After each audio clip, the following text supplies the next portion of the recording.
Gunfights, outlaws, lawmen, this is the frontier. Hit subscribe and join the story. The final years of the 19th century were an age suspended between two worlds. On one side stood the promise of modern America, steel railroads stretching like iron veins across the land, telegraph wires crackling with the first pulse of instant communication, towns swelling with ambition and industry. On the other side loomed a raw frontier that resisted the march of progress. The great plains, deserts, and mountain ranges of the West were still untamed, dotted with settlements where law was fragile and opportunity was as dangerous as it was alluring. It was a landscape haunted by outlaws, where every rumble of distant thunder might also be the gallop of horsemen bringing chaos. By the 1890s, gunsmoke was as familiar to the West as the scent of sagebrush after a storm. Banks, stagecoaches, and locomotives carrying silver and gold were the beating heart of frontier commerce, but to many they represented something else: temptation. The men who had come of age in the wake of the Civil War, the restless, the dispossessed, the ones who could not or would not settle into the routines of farming or wage labor, found their calling in outlawry. They became shadows on horseback, taking wealth by force and crafting reputations that flickered like wildfire across newspapers hungry for spectacle. Into this volatile atmosphere rode the gang that would become infamous as the Wild Bunch. To the authorities, they were criminals. To the public, they were a strange kind of theater. Their robberies weren't merely crimes, they were performances, staged against the wide-open backdrop of the American frontier. The Wild Bunch seemed to understand something deeper than bullets and loot, that in an age where legend traveled as quickly as the telegraph, an outlaw could achieve immortality, not just by what he stole, but by how he was remembered. The townsfolk who read the headlines had never seen their faces, but they knew their names: Butch Cassidy, the Sundance Kid, Elsie Lay, Kid Curry. Each name rolled off the tongue with the same mixture of dread and fascination reserved for Shakespearean villains or carnival attractions. Their very existence blurred the line between nightmare and entertainment. To step into the West of 1896 was to step into a twilight world where the law's reach ended with the last telegraph pole, and where men could reinvent themselves with nothing more than a horse, a revolver, and a willingness to gamble everything. The Wild Bunch emerged from this soil like weeds through cracks in stone, inevitable, hardy, impossible to ignore. Yet they were not merely products of poverty or desperation. What made the Wild Bunch unique was their charisma. These were not faceless brigands hiding in shadows. They were, in their own way, showmen. When a train derailed in the dead of night, when masked riders burst into a quiet town bank, it was not only the money they took, but the stories they left behind. Survivors would later recall the sharp glint of their revolvers, the confidence in their voices, even the courtesy with which some victims were treated, as though the robbers understood the script they were writing for history. The Wild Bunch thrived because the frontier itself was fertile ground for myth-making. Every robbery spread through word of mouth before newspapers inked the details. Each exaggerated retelling added new strokes: faster horses, louder gunfire, braver defiance. In an America hungry for adventure tales, the gang became the living embodiment of the West's final, violent gasp of freedom. Their crimes terrified, yes, but they also entertained. Imagine a small-town saloon in Wyoming, the oil lamps sputtering as ranchers and drifters gather around a copy of the Cheyenne Daily Leader.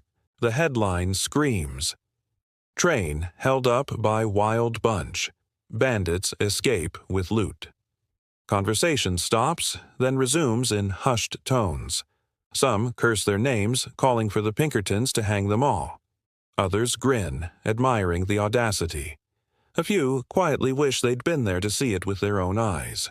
In those moments, the Wild Bunch's legend grew larger than their crimes. They had become part of the cultural bloodstream. But why did these men, who could have disappeared into obscurity, choose such a path? The answer lies in the contradictions of the frontier. The West promised independence, yet it was ruled by corporations, the railroads, the mining companies, the banks. To many settlers, these institutions symbolized greed and exploitation. When the Wild Bunch struck against them, some saw not just banditry, but rebellion. It was easier, for a few, to cheer for the men with six-shooters than the men in three-piece suits. Still, there was no glamour for those left broken in the wake of their raids. For every story of Cassidy offering a polite word to a frightened clerk, there was another of Kid Curry gunning down lawmen in cold blood. The shadows they cast were long, stretching from the deserts of Utah to the plains of Wyoming, staining the soil with both fascination and fear. The Wild Bunch symbolized something deeper than crime. They represented the West's refusal to be tamed, the stubborn heartbeat of chaos in a land rapidly being fenced, surveyed, and civilized. Every train they derailed was also a derailment of the narrative America wanted to tell itself. That order had finally conquered the frontier. The gang's very existence was proof that the wilderness was not done resisting. The first time a telegraph operator sent out an urgent wire announcing bandits on the loose. Suspected Wild Bunch. A strange thrill rippled through the region. Fear, yes, but also excitement. Like moths to a dangerous flame, people could not look away. The outlaw gang had tapped into the timeless allure of rebellion. They had become performers on the vastest stage imaginable, the American West itself. And so, as dusk fell across the endless horizon, as coyotes howled beneath a silver moon, the legend of the Wild Bunch began to take root. No one could have predicted how far their shadow would stretch, or how many lives it would touch. But one thing was certain. In the theaters of the saloon, the front page of the newspaper, and the whispered gossip of townsfolk, they had already stolen more than gold. They had stolen the spotlight. To understand the Wild Bunch, one must first understand its brightest and darkest stars. At the center of this constellation of outlaws stood two men whose names would echo louder than all the rest: Butch Cassidy and the Sundance Kid. They were not simply criminals in the eyes of history, they became archetypes, embodiments of charm and danger, as inseparable from the mythology of the American West as the Colt revolver itself. Butch Cassidy was born Robert Leroy Parker, the son of Mormon pioneers in the unforgiving landscape of Utah. Poverty was his inheritance, but charisma was his gift. From an early age, Parker learned the value of a smile, the power of persuasion, and the subtle art of making allies even among those he might someday betray. He was not the typical brute outlaw. Cassidy possessed a strategist's mind and a disarming sense of humor. He could calm a nervous horse win a poker hand with nothing in his cards, and plan a train robbery down to the minute, all while carrying himself with the easy charm of a man who seemed destined for something larger than life. By contrast, Harry Alonzo Longabaugh, the man the world would call the Sundance Kid, was sharper, colder, and altogether more dangerous. His nickname came not from a flair for showmanship, but from a conviction for horse theft in Sundance, Wyoming. Unlike Cassidy, Sundance did not woo crowds or charm strangers. His gift was speed, the near-supernatural quickness with which he could draw, aim, and fire. Where Cassidy was the brain, Sundance was the gun hand, a man whose reflexes kept the gang alive when strategy alone would not suffice. Together, they formed a partnership that was both practical and mythic. Cassidy needed Sundance's steel, and Sundance found in Cassidy a leader who could give his talents purpose beyond raw violence.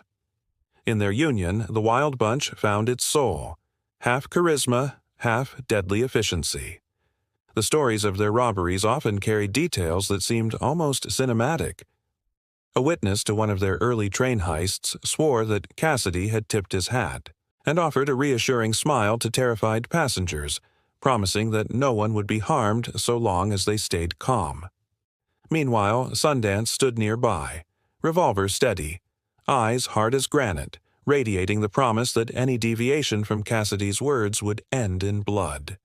The balance between them was palpable, one hand extended in charm, the other hovering over death. This duality fascinated the American public.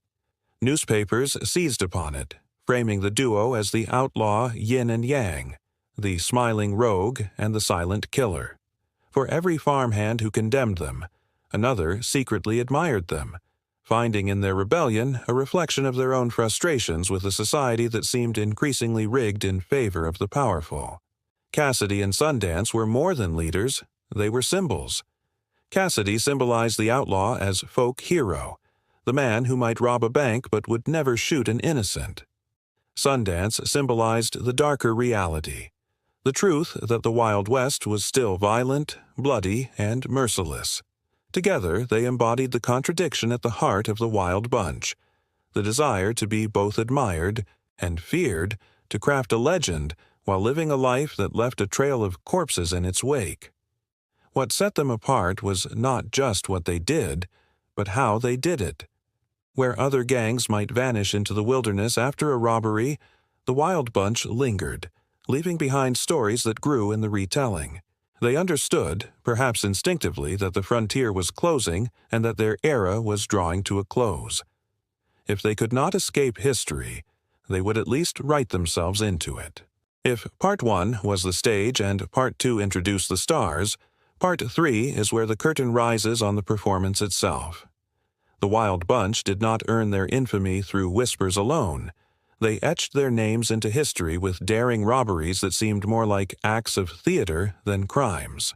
These heists, staged against the backdrop of mountains, deserts, and isolated train tracks, were spectacles designed not just to seize wealth, but to captivate an audience that stretched far beyond the victims themselves. The most notorious of these performances began in June of 1899, under a blood-red Wyoming sky. The target was a Union Pacific overland flyer, one of the most important arteries of commerce connecting the East with the West. When the train screeched to an unexpected halt near Wilcox, masked riders emerged from the darkness. The gang moved with the precision of men who knew every second mattered. Explosives ripped through the express car door, the boom echoing across the plains like cannon fire from a battlefield long past. Passengers cowered, their faces pale in the flickering lantern light. Amid the chaos, Cassidy's voice cut through, calm and reassuring. "Nobody gets hurt if everybody stays quiet." It was a line delivered not just to calm nerves, but to set the scene. He understood that every witness was also a storyteller in waiting. As the gang loaded sacks of currency and valuables into waiting saddlebags, Sundance stood watch, revolver steady, eyes cold as winter steel.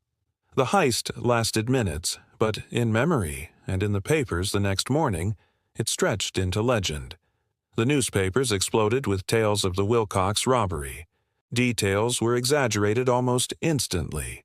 Some claimed the gang had blown the entire car sky high, others that they had stolen hundreds of thousands of dollars. What mattered wasn't the exact sum, but the audacity. Here was a band of outlaws striking not at a lonely stagecoach, but at the iron symbol of modern progress itself. They weren't just thieves, they were rebels against the relentless march of civilization. Another infamous performance came 2 years later, in July of 1901, in Wagner, Montana. Once again, the Wild Bunch struck a train, this time the Great Northern. The robbery played out like a sequel written to top the original. Witnesses recalled Cassidy's polite tone, promising that women and children had nothing to fear, even as dynamite reduced a safe to smoking rubble. The gang escaped with tens of thousands in banknotes and gold, a fortune that vanished into the wilderness along with them. By the time lawmen arrived, the only evidence left was the lingering stench of gunpowder and the fading tracks of hooves in the dust. It was not only trains that fell victim. In small-town banks across Colorado, Utah, and New Mexico, the Wild Bunch perfected their craft. They struck in daylight brazenly, sometimes walking calmly into a bank as though they owned the place. A teller might glance up to see Cassidy's smiling face, followed by the gleam of a revolver. Within moments, sacks of cash were being filled, while Sundance and others covered the exits. Then, as suddenly as they appeared, they were gone, leaving behind silence shattered glass, and townsfolk who would retell the story for years to come. What set these robberies apart from those of lesser gangs was the theatricality. The Wild Bunch knew they were being watched, if not in the moment, then afterward through the lens of gossip and print. Their actions were calculated for maximum effect. When Cassidy tipped his hat to a frightened clerk, it was not just kindness, it was branding. When Sundance wordlessly kept his revolver steady, it was a silent reminder that beneath the charm, death always lurked close at hand. Yet behind the spectacle was cold calculation. Cassidy planned routes with the mind of a general, selecting hideouts like Robber's Roost in Utah and the Hole in the Wall in Wyoming, fortresses of stone and canyon that swallowed Lawmen whole. These places were more than hideouts. They were sanctuaries where the gang divided spoils, rested their horses, and toasted their own audacity. Around their campfires, with the glow flickering against canyon walls, they likely laughed at the headlines that made them larger than life. The public could not get enough. Each heist fueled the hunger for more stories. In Denver saloons, men slapped coins on the bar, wagering on where the Wild Bunch might strike next. Women whispered about them in parlors, half in fear, half in fascination. The Pinkertons, meanwhile, fumed as their reputation suffered blow after blow. Every failure to capture the gang only heightened the legend. But the robberies carried a darker truth. For all of Cassidy's charm, blood still stained the trail they left behind. Lawmen who dared pursue them often met violent ends. Kid Curry, one of the gang's most ruthless members, had no hesitation in pulling the trigger when cornered. More than once, a sheriff's funeral followed in the wake of a Wild Bunch escape. These deaths were not the stories the newspapers glorified, but they were part of the same legacy. The show had its price, and it was paid in lives. The daring robberies of the Wild Bunch were never just about money. They were about image, about becoming something larger than men of flesh and bone. Every dynamited train car was another act in their ongoing drama. Every terrified witness became an unwilling chronicler, carrying the tale from one town to the next. The Wild Bunch understood instinctively what Hollywood would later perfect. Crime, if staged well enough, could become legend. And so, as smoke cleared over blasted safes and hoofbeats faded into the distance, the world of the frontier shifted. These robberies marked not only the height of the gang's power, but the height of their myth. For in those daring acts, the Wild Bunch transformed themselves from mere outlaws into icons, figures whose shadows stretched far beyond the dusty roads of the West. The price of fame legend is a double-edged blade. For a time it cuts in your favor, carving your name into the hearts and imaginations of the people. But with every new headline, with every tale whispered in saloons and stitched into newspapers, the blade turns. Fame invites pursuit, and pursuit in the Wild West meant the hounds of the law, relentless, patient, and funded by men who demanded results. For the Wild Bunch, the spotlight they had stolen came at a price, and it was one they could never pay in full. The Pinkerton National Detective Agency was no ordinary foe. By the turn of the century, the Pinkertons had become a private army, employed by railroads, banks, and wealthy industrialists. Their detectives were not bound by jurisdiction or state lines. They hunted across territories, shadowing suspects through desert towns and mountain passes, following trails that seemed to vanish into thin air. When the Pinkertons fixed their gaze on the Wild Bunch, it was as though a predator had finally caught the scent of its prey. Suddenly, the gang's hideouts at Robber's Roost and Hole in the Wall no longer felt invincible. Riders appeared on distant ridges. Informants whispered in exchange for gold. The Pinkertons planted men in towns across the West, and slowly a net began to tighten. Cassidy's easy grin did not hide the worry in his eyes. The Wild Bunch had thrived in the shadows, but fame had dragged them into the merciless light. The consequences were immediate. After the Wagner train robbery in 1901, the largest manhunt in Western history to that point was unleashed. Posees rode hard across Montana and Wyoming, each convinced they would be the ones to claim the reward money. Cassidy and Sundance found themselves sleeping fewer nights under open skies and more in the cold anxiety of being cornered. The legend that once protected them was now their greatest liability. Every ranch hand, every bartender, every drifter who claimed to have seen them became part of a chorus that guided the law closer. Violence followed. Kid Curry, already infamous for his hair-trigger temper, left a trail of bodies in his wake. Sheriffs and deputies fell in bloody confrontations as the gang attempted to shake their pursuers. These deaths were no longer footnotes. They were headlines. The newspapers that once celebrated the gang's audacity now condemned them as monsters. The myth of the gallant outlaw was unraveling, replaced by the harsher truth of gunsmoke and graves. Inside the gang, cracks began to show. The spoils of robbery were divided unevenly. Trust eroded.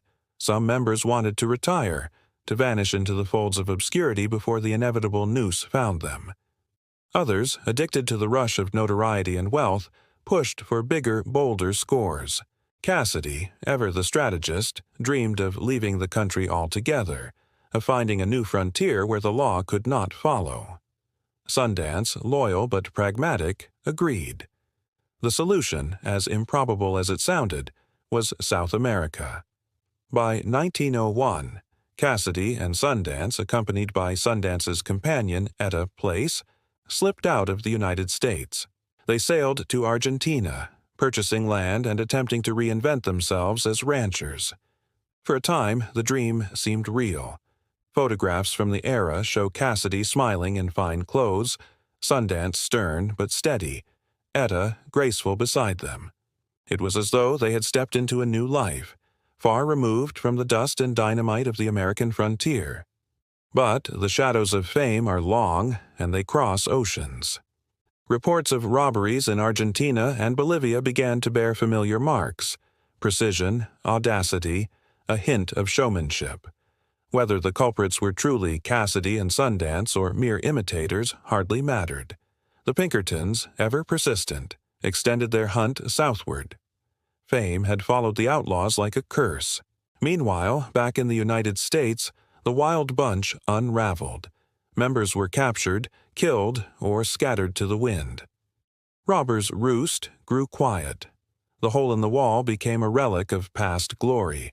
Without its central figures, the gang was no longer a legend, but a memory. A ghost whispered about in the same saloons where their names had once drawn cheers and curses alike. The cost of fame was more than pursuit. It was isolation. Cassidy and Sundance, once surrounded by a brotherhood of riders, now found themselves increasingly alone, haunted by the knowledge that their every step was shadowed. In their attempt to escape history, they had instead deepened their place within it. Every robbery they attempted abroad was not a fresh start but another verse in a song that had begun in the American West and refused to end. What began as theater had turned into tragedy. The smiling rogue and the silent gunman were no longer charming contrasts in a legend. They were fugitives, exiles, and symbols of a past that could not be outrun. The very qualities that had elevated them into myth, their daring, their charisma, their audacity, had condemned them to a life where peace was impossible. The American public, for its part, watched with a mix of fascination and fatigue. The Wild Bunch had once represented a last defiant breath of frontier freedom.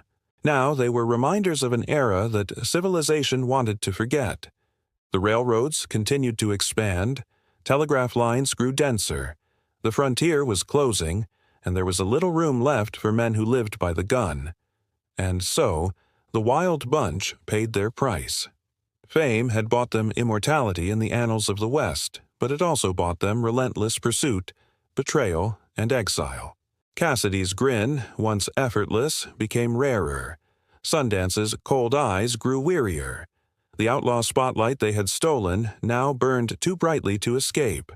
As the years slipped away, the question was no longer if they would be caught, but when and where the curtain would finally fall on the saga of Butch Cassidy, the Sundance Kid, and the Wild Bunch. The story of the Wild Bunch does not end in triumph.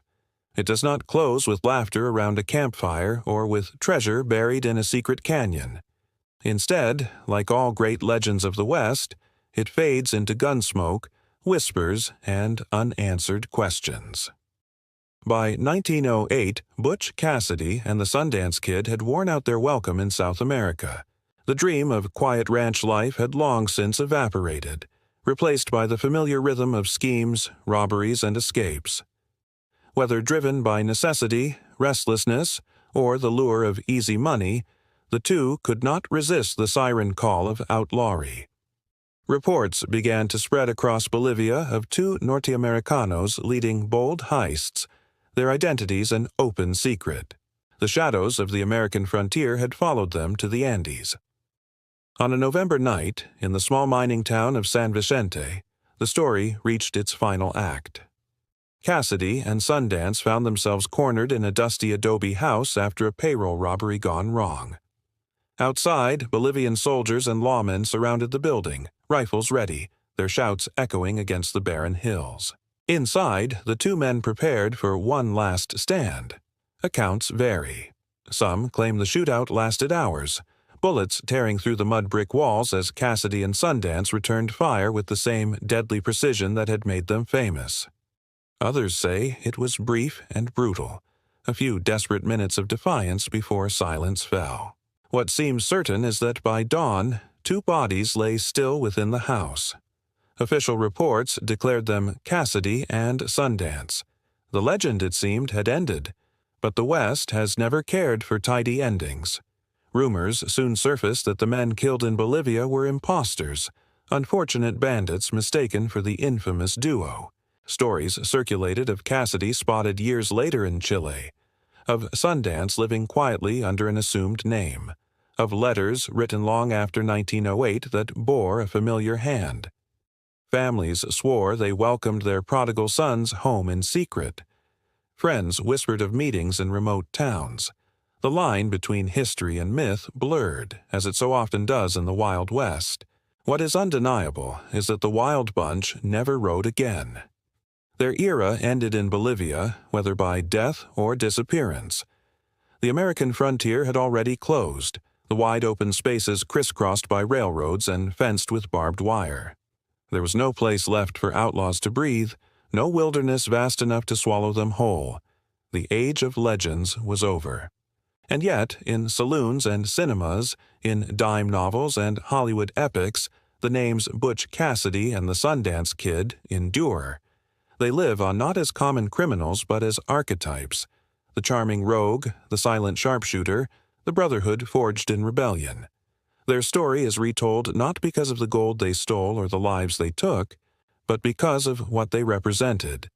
The last reckless stand of freedom against a world rushing toward order and control. The final ride is not just about two men in Bolivia. It is about the closing of a chapter in American history. The Wild West was never truly tamed. It was transformed, mythologized, immortalized. And at the heart of that myth rides the Wild Bunch, forever galloping into the sunset, forever pursued, forever free.